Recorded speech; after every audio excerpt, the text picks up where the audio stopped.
আলাইকুম বন্ধুরা, দেখতে পাচ্ছেন আমি আমার আম গাছগুলো, ছাদ বাগানের যতগুলো আম গাছ আছে, এটা হচ্ছে আমার একটা আমরুপালি গাছ। এই দেখেন, ড্রামে দেওয়ার পরে আমার প্রত্যেকটা শাখায় আপনার ব্রাঞ্চ বের হয়েছে। দেখেন, দুইটা তিনটা করে ব্রাঞ্চ বের হয়েছে, এখানে আরও বের হচ্ছে। তো আশা করি সামনের বছর এই বছর যা ফলন পেয়েছি তার থেকে বেশি পাবো, এটা আমার আশা। ইনশাল্লাহ, বাদ বাকিটা আল্লাহর উপরে ভরসা। দেখতে পাচ্ছেন প্রত্যেকটা ব্রাঞ্চে আপনার বের হয়েছে, শাখা বের হয়েছে। এখান থেকে আপনাদের মুকুল বের হবে, আমের মুকুল বের হবে, দেখতে পাচ্ছেন। তো আমি প্রতি সপ্তাহে আপনার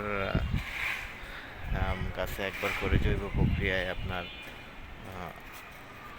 আপনার হলুদের গুঁড়ো আর ডিটারজেন্ট দিয়ে মানে স্প্রে করি, যার কারণে এরকম ভালো থাকে। পাতাগুলো দেখেন কত পরিষ্কার। তো আপনারাও আপনাদের গাছগুলো আপনাদের ছাদ বাগানে এইভাবে পরিচর্যা করতে পারেন।